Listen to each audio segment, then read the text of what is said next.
What a fantastic answer. That's pretty good. That's the best answer so far. Thank you. Fantastic. Ladies and gentlemen, Callum.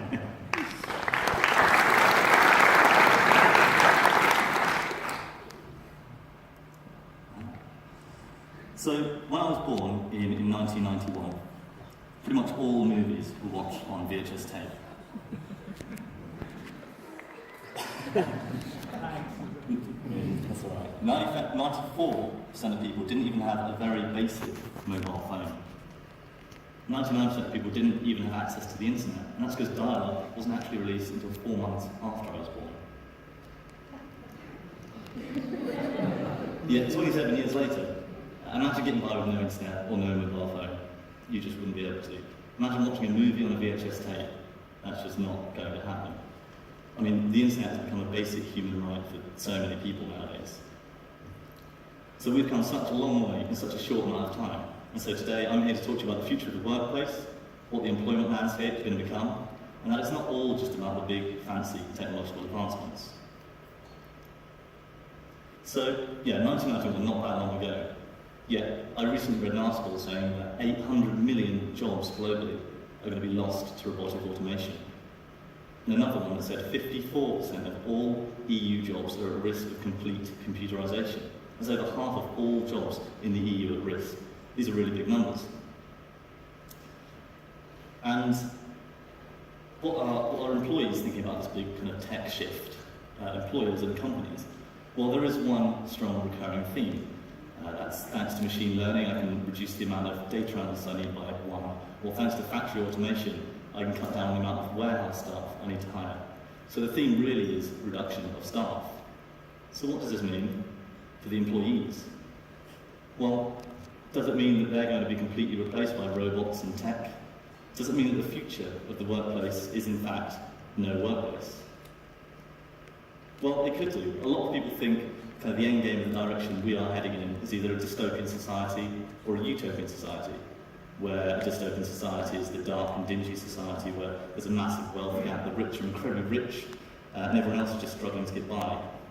And this is in direct contrast to a utopian society, where we're all on some form of universal basic income, and we only work because we want to, not because we necessarily need to. So just to gauge what you guys, the Norfolk business community, think the direction we're going in is, if everyone in here now could just raise their hands for me. Cool. Now, if you keep your hands in the air, if you think we're heading towards a dystopian society. Okay, that's a lot of people. Now put your hands in the air if you think we're heading towards a utopian society. Not as optimistic as I would have hoped. Well, I'd like to think we're heading towards a utopian society, but that might just be optimism. But what you've got to remember is that we're not likely to see these scenarios completely play out in our lifetime. They really are the end game. The challenge for our generation really is the great transition. For the dystopian believers out there, which seems to be most of you, tech and machine learning and automation and all that is going to really take a lot of jobs away from people. People really are going to lose their jobs. But for the utopian believers out there, sadly, there's still going to be a lot of jobs that need to be done for a long time, whether we like it or not. But let's put some stats to this, really. So, by 2030, it's predicted that we're going to have a 20% reduction in the need for general office staff, such as office admins and people using Excel behind desks. Yet we're going to have a 30% increase in the need for healthcare workers. We're going to have a 31% decrease in the need for predictable physical labour, such as people in factories or warehouses. But we're going to have a 34% increase in the need for technology professionals.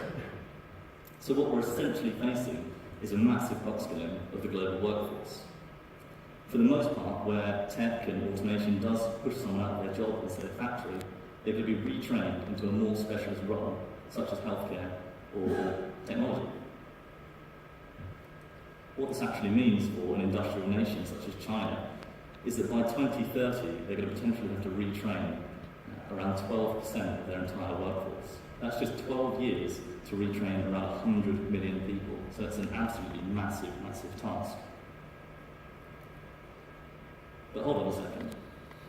If we're not going to end up in this utopia, which you told me we're definitely not, what is all this tech doing for us now?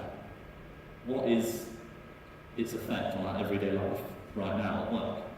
Well, that's where a lot of people I speak to do seem to struggle. A lot of people think, oh, I'll just get this AI in, I'll just get this machine learning application, or I'll use blockchain, and that'll solve all of my problems. But for a lot of people, that just simply isn't the case. And that's why the technology that I really get excited about are the relatively simple technology solutions, but that we can really use in our everyday life to make our everyday lives that much better. QuickBooks for accounting, Slack for communications, or Asana for project management. Even the Google Suite can stand to make your everyday life a lot easier. And I'll give you a few real-world scenarios. So this is me, and I was editing a business plan with my colleague Nick, and we're a remote team, we don't work in the same office. And we were doing what 99% of all businesses worldwide do. We were editing it on Microsoft Word, red penning it, commenting it, highlighting things, and then sending it back and forth to each other on Outlook by email. But we soon realised if we dropped this into Google Docs, we could edit it in real time and see each other's changes as they were happening. If we hopped on the phone together, it was basically like we were sitting next to each other in the same office. This massively increased our collaboration and saved us a lot of time, to the point now where pretty much all of our documents are in Google Docs or the Google Suite. So another example, this one obviously quite close to my heart, Safepoint, the company that I co-founded. So we provide a loan worker safety platform. All companies have to monitor their loan workers. It's in the health and safety executive, you just have to do it. But a lot of companies really do kind of faff around with their safety check-ins. Telephone calls, texts, WhatsApps, even emails. So the guy out in the field is trying to tell everyone he's safe, but he's not getting through, and there's that kind of cross wires, what's going on, no one really knows what's going on. And that wastes time, and it annoys people on each side. So we created a straightforward web and mobile platform. The guy out in the field can just say, yeah, I'm safe, and if something goes wrong, an alert triggers in the main office, they know what's going on. And everything that happens in between is just stored in the system. This obviously cuts down a lot of essentially crap on each side and saves the company a lot of time. But don't just trust me on this, let's do some maths. So say you used Google Docs or you used Safepoint, and it saved you just 10 minutes a day for a full working year. And that's only 261 working days in a year. That actually saves you 43.5 hours of time. It's over a full week of 8-hour days. If you combine that with a few other time-saving solutions or multiply it by a few employees, you can genuinely stand to save months of man-hours in your business. And of course, it's not just the time saved, it's the efficiency that these solutions can really provide. Sometimes you can do your job better or quicker. It's the fact that you're potentially cutting out the most annoying or stressful part of your employee's workday. And where does all this time go? Well, it goes straight back into your business, so you can work on providing better products and services and improving the well-being of your staff. So, I started this presentation on the scary topic of tech stealing your jobs, and that we're all going to end up in a dystopian nightmare. And that a lot of people really are looking just at the buzzwords to solve their problems: AI, machine learning, blockchain, giant robots, when this isn't necessarily what they need. So what I really want you to go away thinking today is, what is the most annoying part of my workday? What's the most annoying part of my employee's workday?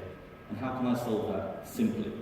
Because there are so many great tech solutions out there, many of them free, that you can employ in your business to just easily transform your business for the better. Thank you.